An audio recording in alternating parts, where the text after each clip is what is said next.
बारिश की बूंदें धीरे धीरे टपक रही थीं। पूरा आसमान गहरे बादलों से ढका था। राहुल और उसकी बहन सिया एक सुनसान पहाड़ी सड़क पर बाइक से लौट रहे थे। रास्ते में अचानक बाइक का इंजन बंद हो गया। राहुल ने कहा, शायद पेट्रोल खत्म हो गया है। यहाँ से कोई पेट्रोल पंप भी नहीं मिलेगा। दूर पहाड़ी की ढलान के ऊपर एक पुरानी हवेली नजर आ रही थी। खिड़कियों पर टूटी लकड़ी, बाहर जंग लगा गेट और एक तरफ झूलता हुआ लालटेन, जैसे कोई इंतजार कर रहा हो। सिया ने डरते हुए कहा, रात के इस वक्त हमें कहाँ नहीं जाना चाहिए। लेकिन बारिश तेज हो रही थी। मजबूरी में दोनों हवेली के अंदर जाने का फैसला करते हैं। गेट को धकेलते ही एक लंबी करार जैसी आवाज आई, किरी किरी, जैसे किसी ने बहुत सालों बाद दरवाजा खोला हो। अंदर का आंगन घास और जंगली बेलों से भरा था। हवा में सीलन और संडाल की गंध फैली थी। सिया कांपते हुए बोली, ये जगह मुझे अच्छी नहीं लग रही है राहुल। राहुल ने उसे दिलासा दिया, बस थोड़ी देर रुकते हैं, फिर चल देंगे।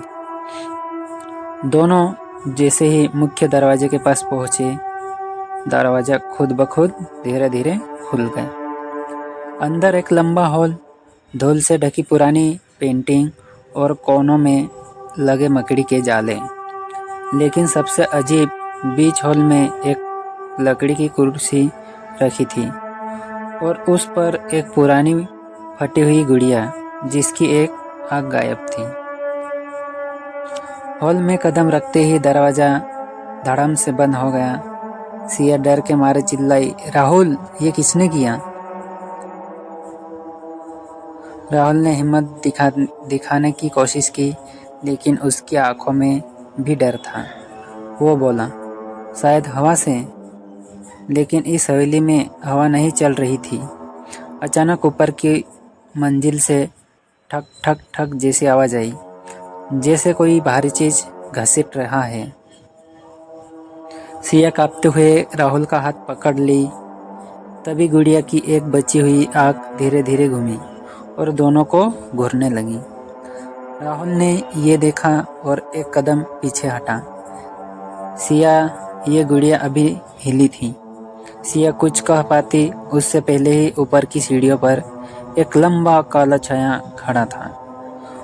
उसका चेहरा दिखाई नहीं दे रहा था, बस उसकी सांस लेने की भारी भारी आवाज आ रही थी। सीढ़ियों पर खड़ा काला छाया बिल्कुल हिला नहीं, लेकिन उसकी सांसों की आवाज अब और भारी और तेज होने लगी थी, जैसे कोई बहुत पास खड़ा हो।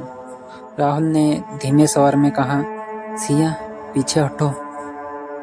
दोनों धीरे धीरे पीछे हट रहे थे। तभी सीढ़ियों की पुरानी लकड़ी चर चर की आवाज करने लगी, जैसे वो साया अब नीचे उतर रहा हो। एक एक कदम, सांस और तेज। कमरे का तापमान अचानक इतना गिर गया कि सिया की सांसें धुंध बनने लगी। अचानक गुड़िया अपने आप कुर्सी से गिरकर उनके पैरों के पास आ गिरी और उसी पल वो साया सीढ़ियों से उतरकर सिर्फ 3 कदम दूर था। उसका चेहरा अब भी अंधेरे में था, बस उसकी आंखों में लाल चमक हल्की हल्की टिमटिमा रही थी। सिया चिल्लाई और दरवाजे की तरफ दौड़ी, लेकिन दरवाजा अब अपने आप ताला लगाकर बंद हो चुका था। साया सीढ़ियों से उतरकर अब बिल्कुल पास आ गया था। उसकी लाल आंखें ऐसे जल रही थी जैसे अंदर कोई अधजली आग हो। राहुल ने दरवाजे का हैंडल जोर से घुमाया, लेकिन हैंडल बर्फ की तरह ठंडा था और हिल भी नहीं रहा था। अचानक साया धड़म की आवाज के साथ 5 कदम में ही उनके बिल्कुल सामने पहुंच गया। कमरा एकदम अंधेरा हो गया, बस आंखों की लाल चमक ही दिखाई दे रही थी। साया ने अपना हाथ उठाया। उसकी उंगलियां लंबी, पतली और नुकीली थीं, जैसे जंग लगे लोहे की कीलें। वो उंगली सिया की गर्दन के पास आने ही वाली थी कि गुड़िया अपने आप कर्कश हंसी में हंसने लगी। हा हा हा हा, अब तुम मेरे हो। सिया चीखते हुए राहुल की तरफ झपटी, लेकिन तभी साये ने राहुल की गर्दन पकड़कर उसे हवा में उठा लिया। राहुल के पैरों की उंगलियां हवा में तड़प रही थी। उसके मुंह से सिर्फ ट ट जैसी टूटी सांसें निकल रही थीं। सिया ने पास रखी लालटेन उठाई और पूरी ताकत से साये पर दे मारी। लालटेन के टूटते ही आग भड़क उठी और साया पल भर के लिए पीछे हट गया। लेकिन आग बुझते ही साया गायब हो चुका था। कमरे में बस वही टूटी गुड़िया थी, जो अब अपने आप चलकर सीढ़ियों की तरफ जा रही थी। सिया ने कांपते हाथों से लालटेन की बची हुई लौ को जलाया। कमरे की दीवारें अब अजीब सी आकृतियों से भर चुकी थी, जैसे किसी ने कोयले से सैकड़ों बच्चों के चेहरे बना दिए हों।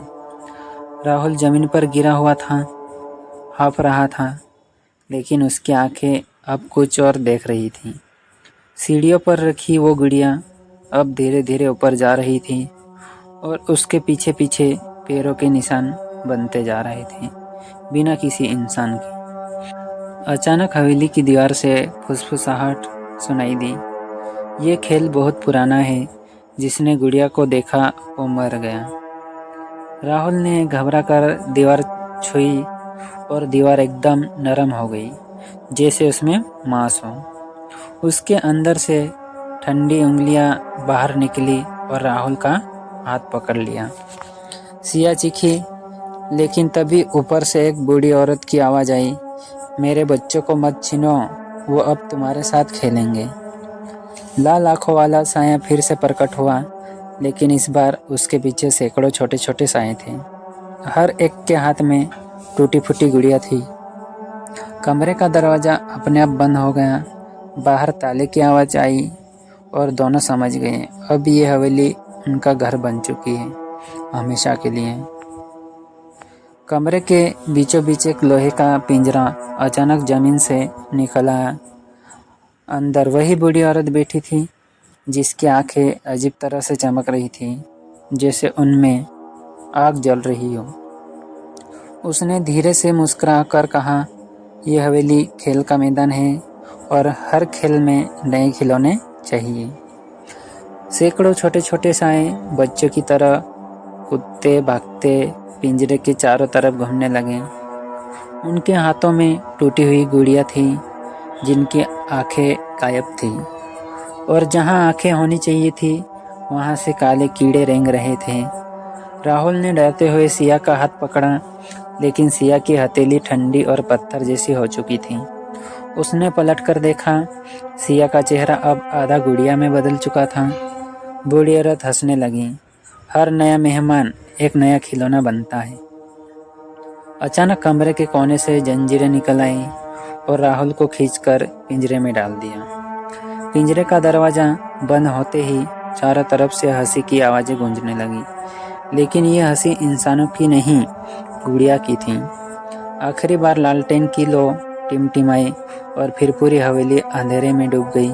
सिर्फ इतना दिखा, एक नई टूटी हुई गुड़िया खिड़की पर रखी थी, जिसकी आंखें अब भी राहुल जैसी थीं। अगर ये कहानी आपको अच्छी लगी तो चैनल को सब्सक्राइब करें और लाइक शेयर कमेंट ज़रूर करें। अगर ये कहानी स्टोरी आपको अच्छी लगी तो हमारे चैनल को लाइक कमेंट सब्सक्राइब ज़रूर करें। मिलते हैं अगली कहानी में।